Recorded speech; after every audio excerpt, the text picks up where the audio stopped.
ஆண்டவரும் இரட்சகருமாக இயேசு கிறிஸ்துவின் இணைய நாமத்தில் உங்களுக்கு என்னுடைய அன்பின் வாழ்த்துக்கள். இன்றைக்கு தியானிக்க வேண்டிய வேத வசனமானது இந்த ஏசாயா 45 அதிகாரம் 4வது வசனம்.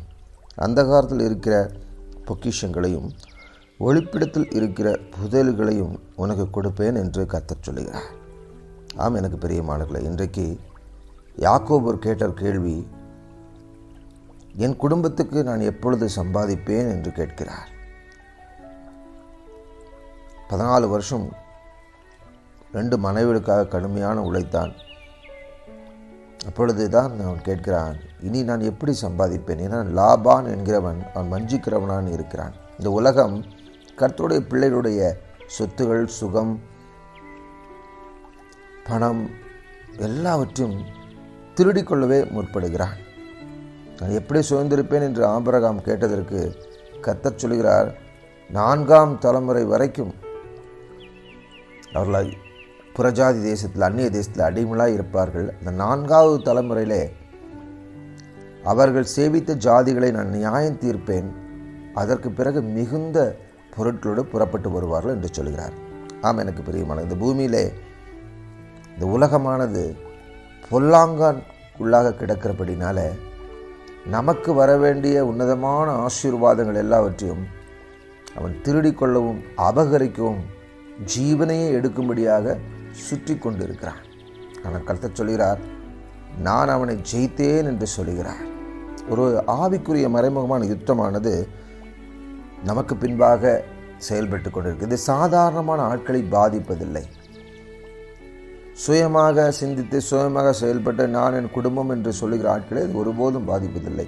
கர்த்தருடைய ஊழியத்துக்கென்று கொடுக்க வேண்டும், கர்த்தருடைய ஊழியத்துக்கென்று செய்ய வேண்டும், கர்த்தருடைய ஊழியத்தை நாம் தாங்க வேண்டும், ஆலயங்களை கட்ட வேண்டும் என்று சொல்லுகிற ஜனங்களுக்கு முதலாவது சத்ருவானவன் என்ன செய்கிறான் என்றால், அவர்களுக்கு வரவேண்டிய ஆசீர்வாதத்தை தடை செய்கிறார். இதிலிருந்து வர முடியாமல் அநேகர் திக்கி திணறிக் கொண்டிருப்பதை பரவலாக காண முடியும். இதிலிருந்து வெளிவருவது எப்படி? கர்த்தர் இன்றைக்கு ஒரு வார்த்தையை ஏசாயா 45 அதிகாரத்தில் 2வது வசனத்தில் சொல்லுகிற வார்த்தை, நான் உனக்கு முன்னே போய் கோணலானவைகளை சுபையாக்குவேன். ஆம், சத்துரு கெடுத்து போட்ட வழிகளை, கோணலானவைகளை கர்த்தர் சுபையாக்குகிறார். எகிப்து தேசத்தில் கர்த்தர் விடுதலையாக்கும் பொழுது அவள் மிகுந்த பொருட்களோடு தான் திரும்பி வந்தார்கள். கேட்டதையெல்லாம் கொடுத்தார்களாம். அதற்கு கர்த்தர் எகிப்தினுடைய கண்களை தயவு கிடைக்க பண்ணினார் என்று வேதம் சொல்கிறது. தயவு என்கிற வார்த்தையானது கிருபை, ஃபேவர் என்கிற வார்த்தையோடு கூட இருக்கிறது. அப்போ இந்த உலகத்தில் நமக்கு வர வேண்டிய ஆசீர்வாதம் நமக்கு கிடைக்க வேண்டுமானால் நாம் கர்த்தரை நமக்கு முன்பாக அனுப்ப வேண்டும். அதிகமாய் செபியுங்க, அதிகமாய் துதியுங்க, ஒருவராய் போராடாதீங்க, அநேக ஆட்களோடு கூட கூடிக்கொள்ளுங்க, தேவ சமூகத்தில் ஒருமனப்பட்டலை காத்திருங்க, எதிர்த்து வருகிற சத்ருவை உடைத்து பழகுங்க, தீமைக்கு விலகி நில்லுங்க, பாலியல் இச்சைக்கு விலகி ஓடுங்க. இப்படி பலவிதமான வேத கட்டளைகளை கீழ்ப்படிந்து தேவ சமூகத்தில் எப்பொழுதும் ஸ்தோத்திரத்தோடு துதியோடு கூட நமக்கு வர வேண்டிய வந்து இருக்கிற சொத்துக்கள், பிள்ளைகள் எல்லாவற்றையும் கர்த்தராகிய இயேசு கிறிஸ்துவின் ரத்தத்துக்குள்ளாக மூடி மறைத்து கொள்ளுங்க. ஆண்டவற்றை அதிகமாய் தியானிங்க.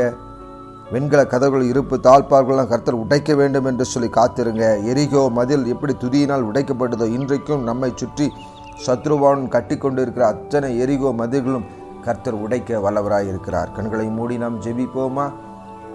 அன்பின் பரலோக பிதாவே, இந்த காலை வேளையிலே உம்மை நோக்கி நாங்கள் ஜெபிக்கிறோம். கானானுக்கு போவதற்கு முன்பாக எரிகோ மதிலானது எங்களுக்கு தடைகளாக இருக்கிறபடினால எங்கள் வாழ்க்கையில், எங்களை சுற்றி எங்கள் சிந்தனை மண்டலத்தில் இருக்கிற எல்லா எரிகோ மதில்களையும் துதியினால், இயேசுவின் நாமத்தினால், நீங்கள் சொன்னீங்க, உன்னை நான் பெயர் சொல்லி அழைத்திருத்து என்னுடைய நாமத்தை உனக்கு தரித்தேன் என்று சொல்கிறபடினால, நீர் அப்படி செய்கிற தெய்வமாக இருக்கிறபடினால, உம்முடைய பிள்ளைகளுக்கு நீ தருகிற ஆசீர்வாதத்தை வேறொருவருக்கு கொடேன் என்று சொல்கிற கர்த்தராய் தகப்பனாய் இருக்கிறபடினால, எங்களுக்கு வர வேண்டிய இருக்கிற எல்லாவித ஆசீர்வாதங்களையும் நாங்கள் பெற்றுக்கொள்ளும்படியாக, உம்முடைய ஊழியத்தை தொடர்ந்து செய்யும்படியாக எங்களை ஒப்புக் கொடுக்கிறோம். பொறுப்படுத்திக் கொள்ளுங்க, பாதுகாத்துக் கொள்ளுங்க. இயேசுவின் நாமத்தில் நல்ல பிதாவே, ஆமேன். எனக்கு அருமையான பிள்ளைகளே, கர்த்தர் தாமே உங்களை ஆசீர்வதிப்பாராக.